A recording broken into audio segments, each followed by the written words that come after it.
안녕하세요. 오늘의 주요 뉴스 10가지를 전해드리겠습니다. 첫 번째 소식입니다. 미국의 AI 드론 소프트웨어 기업 스와머가 나스닥 상장 직후 이틀 만에 주가가 약 1000% 급등하며 투자자들의 이목을 집중시키고 있습니다. 상장 초기 7,000원대였던 주가가 단숨에 8만원대까지 치솟은 것입니다. 이 기업은 인공지능 기반의 군용 드론 운영 소프트웨어를 개발하는 방산 기술 업체로 최근 전쟁 양상이 무인기 중심으로 변화하면서 핵심 수혜주로 부상했습니다. AI와 방산이라는 두 가지 대형 투자 테마가 동시에 맞물리면서 시장에서 폭발적인 관심을 받고 있는 상황입니다. 다만 급등 이후 변동성이 극심해질 수 있어 투자자들의 각별한 주의가 필요합니다. 두 번째 소식입니다. 중동 전쟁 여파로 호르무즈 해협이 사실상 봉쇄되면서 일본에서 감자칩 사재기 현상이 벌어지고 있습니다. 호르무즈 해협은 전 세계 원유 수송의 핵심 통로인데 이곳이 막히면서 일본 내 에너지 수급에 심각한 차질이 생긴 것입니다. 에너지 공급 부족으로 식품 공장의 생산 라인이 잇따라 중단되자 소비자들 사이에서 불안 심리가 급격히 확산되었습니다. 감자칩을 비롯한 가공식품의 웃돈 거래까지 벌어지고 있으며 일부 매장에서는 1인당 구매 수량을 제한하는 조치까지 내렸습니다. 전쟁이 장기화될 경우 식료품 수급 불안이 더욱 심화될 수 있다는 우려가 나오고 있습니다. 세 번째 소식입니다. 월가의 글로벌 자산운용사 바네크가 비트코인에 대해 초강세 전망을 내놓아 화제입니다. 바네크는 비트코인이 2050년까지 290만 달러, 우리 돈으로 약 43억 원까지 상승할 수 있다고 예측했습니다. 이더리움 역시 2030년까지 22,000달러, 약 3,300만 원에 도달할 것이라는 낙관적 전망을 함께 제시했습니다. 바네크는 글로벌 중앙은행들의 디지털 자산 편입 확대와 기관 투자자들의 참여 증가를 핵심 근거로 들었습니다. 다만 이는 가장 낙관적인 시나리오에 기반한 것으로 규제 환경 변화에 따라 결과는 크게 달라질 수 있습니다. 네 번째 소식입니다. 충주시 홍보 담당 공무원 출신 유튜버 김선태 씨가 퇴직 후 첫 광고 영상으로 우리은행과 협업한 콘텐츠를 공개했습니다. 해당 영상은 공개 2시간 만에 조회수 70만을 돌파하며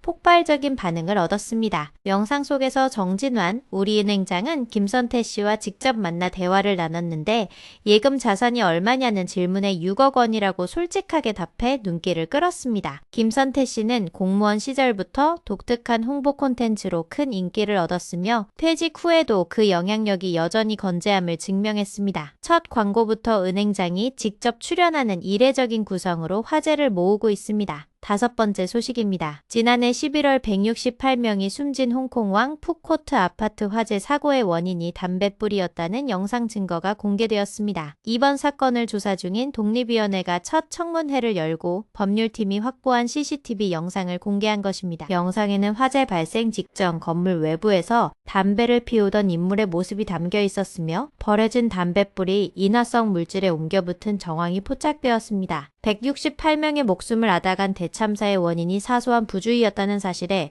홍콩 사회 전체가 충격에 빠졌습니다. 위원회는 향후 건물 방화시설 기준 강화와 흡연 구역 관리 방안에 대한 권고를 내놓을 예정입니다. 여섯 번째 소식입니다. 경기도 부천의 한 유치원 교사가 39.8도의 고열에도 출근했다가 숨지는 안타까운 사건이 발생했습니다. 해당 교사는 독감에 걸린 상태였지만 대체 인력이 없어 병가를 쓸 수 없는 상황이었던 것으로 알려졌습니다. 한국교원단체 총연합회를 비롯한 교원단체들은 이번 비극의 근본 원인으로 사립유치원의 고질적인 인력난을 지적하며 교육당국의 제도 개선을 강력히 촉구했습니다. 사립유치원의 경우 교사 한 명이 빠지면 대체할 인력이 전무한 경우가 많아 아파도 쉬지 못하는 구조적 문제가 심각합니다. 교육당국은 긴급 대체 인력 풀 확대 등 재발 방지 대책을 마련하겠다고 밝혔습니다. 일곱 번째 소식입니다. 대전 대덕구 문평동 자동차 부품 공장에서 발생한 대형 화재에 야간 수색 작업 중 실종자 한 명이 사망한 채 발견되었습니다. 소방당국은 화재 현장 잔해 속에서 수색을 진행하던 중 휴게실 입구 부근에서 해당 실종자를 발견했다고 밝혔습니다. 이번 화재로 55명이 중경상을 입었으며 아직 연락이 두절된 나머지 실종자들에 대한 수색이 계속되고 있습니다. 수색 작업은 건물 붕괴 위험과 잔열로 인해 난항을 겪고 있는 상황입니다. 여덟 번째 소식입니다. 방탄소년단 컴백 라이브 아리랑 공연을 하루 앞둔 20일 서울 광화문 광장이 전 세계에서 모인 팬들로 뜨겁게 달아올랐습니다. 무대가 마련된 경복궁, 월대 앞부터 이순신 장군 동상 주변까지 팬들이 몰려들어 명당 자리를 확인하려는 답사 행렬이 이어졌습니다. 팬들 사이에서는 한국서 온 촌놈들이 공연한다는 광화문이 여기냐는 유쾌한 농담이 오가며 축제 분위기가 형성되었습니다. 이번 공연은 광화문이라는 역사적 장소에서 한국 전통 문화와 K-팝을 결합한 특별한 무대로 꾸며질 예정입니다. 공연 당일 광화문 일대에는 대규모 교통 통제가 시행될 것으로 보입니다. 9번째 소식입니다. 미국과 이스라엘이 이란과 벌이고 있는 전쟁이 격화되면서 호르무즈 해협의 통행이 사실상 차단되었습니다. 이에 미국은 해협을 다시 열기 위해 아파치 공격 헬기를 비롯한 추가 전력을 긴급 투입했습니다. 이란은 이에 맞서 쿠웨이트의 정유시설을 공습하며 강경 대응에 나섰고 중동 정세가 한층 긴박하게 돌아가고 있습니다. 호르무즈 해협은 전 세계 원유 물동량의 약 20%가 통과하는 핵심 해상 통로로 봉쇄가 장기화될 경우 국제 유가 폭등과 글로벌 경제 침체로 이어질 수 있습니다. 각국 정부는 전략 비축유 방출 등 비상 대응 체제에 돌입한 상태입니다. 10번째 소식입니다. 대전 대덕구 자동차 부품 공장 화재의 규모와 피해 상황이 점차 드러나고 있습니다. 20일 발생한 이번 화재로 55명이 중경상을 입었으며